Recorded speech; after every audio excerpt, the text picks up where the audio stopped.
Continuing our coverage, let's bring in former Caracas chief of station for the CIA, Rick De La Torre. It's so great to see you, especially considering, Rick, most Americans, they have not been on the ground. They have not been surveilling Maduro like you have. Tell us about what you witnessed of his regime. Well, my time at the helm was during a period of time where Maduro was firmly entrenched, was running his criminal network over a number of years. His inner circle was just as guilty in so many of the things that we've now charged Maduro with. That is the human trafficking, the sale of drugs into the United States, material support to terrorist organizations from Colombia within their borders. And then on the political front, his open door policy, red carpet treatment to our enemies, to include Hamas, Hezbollah, China, Russia, and in particular the Cuban intelligence apparatus that really terrorizes not just the Venezuelan people, but keeps them in place so that they could go ahead and take the oil that Venezuela produces and they could use it and profit off it. So we're talking about a guy who was a criminal in every sense of the word. Well, you mentioned the intelligence community, and we've heard a lot about the military side of this operation over the weekend, but how much of a role would the intelligence community have played in the capture of Maduro, tracking his whereabouts? Oh, very significant role. I mean, tracking his whereabouts is certainly a critical thing, right? You need to know where the target and the objective is before you can do anything. But it's more than that too, right? You need to establish patterns of life. What time does he wake up? Where does he go? Where does he hang out? Who does he around? What happens on Tuesdays that doesn't happen on Fridays? So once you understand and baseline that information, then you could start to see those patterns and see how you could use them to your advantage. But like like it was mentioned in the report, these are operations that take months and months of planning and practice, and it is really mind-boggling if you look at the man hours that go into this kind of work. But the result is the professionalism, the exceptional results of this operation that I think is probably going to go down in history as probably one of the greatest military operations ever conducted by our U.S. military. Well, historic for so many reasons. I mean, not just considering the arrest, but the perp walk, even his comments today during his, initial appearance in court, maintaining that he is still president.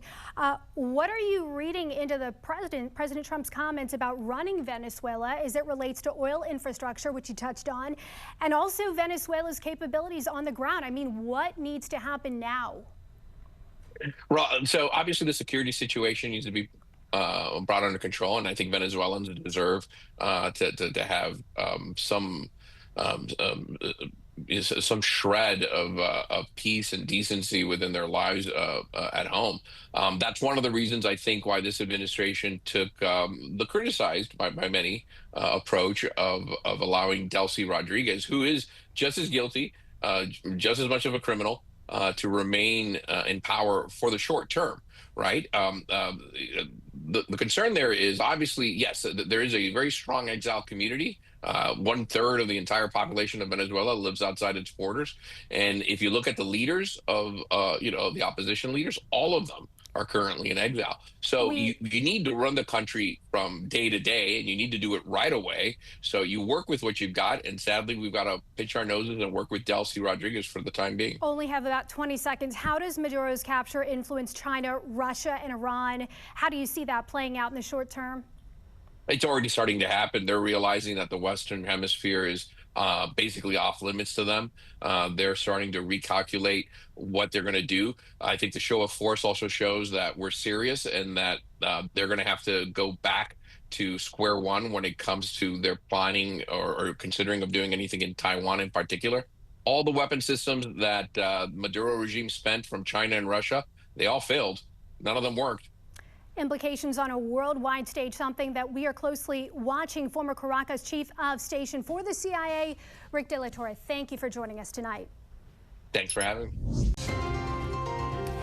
The administration says it will help restore stability in Venezuela until a new government can take shape, and that could include sending in troops if security forces collapse or if the current interim president, Delcy Rodriguez, stops cooperating with the U.S.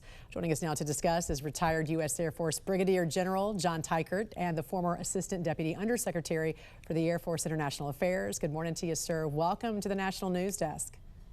Jan, thanks for having me. I appreciate it. You've commanded overseas forces, leading international operations, and advised senior leaders. So how does removing Maduro strengthen foreign policy and restore deterrence that's been missing for years against these bold and aggressive cartel-backed regimes? Jan, I think it starts with realizing why this matters to the United States. And there are two primary reasons. Number one, Venezuela has been at the nexus of all of the problems in the Western Hemisphere for several decades. And number two, they have been a safe haven for America's enemies in our own backyard. And when you talk about specifically deterrence, that's stopping the adversary from doing the things you don't want them to do. And it hinges on strength of capability and strength of will. And we no doubt demonstrated both of those on Friday night, similarly to the way that we did so in Iran in June. And that helps our adversaries realize that we are serious in capability and will, and they must not do those things that we do not want them to do. Right. And we also know Maduro wasn't a one-man operation. I mean, he was part of this narco state with generals, judges, cartels in place there. So how hard is it to dismantle the system, especially when you have these regime holdovers still controlling security forces there on the ground? Jan, you won't see the American Armada in the Caribbean go away anytime soon because it provides a very real presence and threats that if anybody tries to undermine U.S. interests and currently Rodriguez as the leader of Venezuela, then the United States will act. And just our presence there and the demonstrated capability from Friday should keep those elements in check. But we'll be watching closely how Rodriguez is doing in her governance of Venezuela to make sure that it's aligned with our interests and ultimately the interest of the Venezuelan people. Right, because the president hasn't ruled out boots on the ground if there is a security collapse under her, right? So what's your thoughts on that? What does that look like?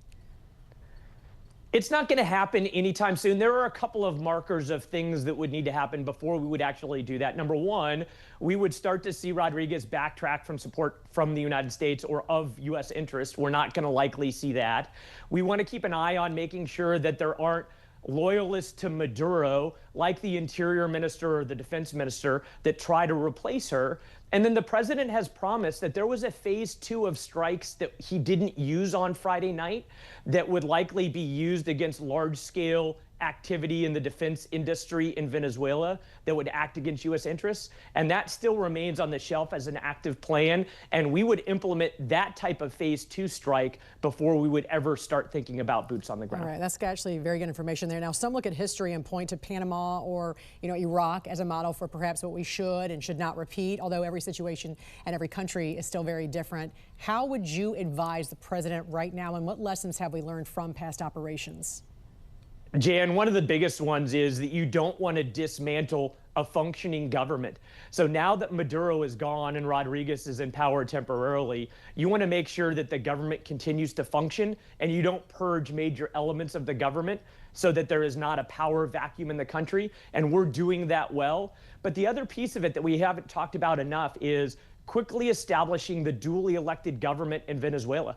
They had elections in 2024. Massively popular leaders like González in exile in Spain and the Nobel Peace Prize winner Machado won that election. Let's not linger and allow Rodriguez to be a long-term figure. Let's use her as a transitional figure and get those very popular figures in place as quickly as possible so that you've got a mandate of support from Venezuela and likely the international community as well. Yeah, and finally, there's this economic element, right? Because controlling oil revenue, sanctions relief, and access to global markets also very critical moving forward. So what does success look like a year from now if all goes well, and what will you be closely watching?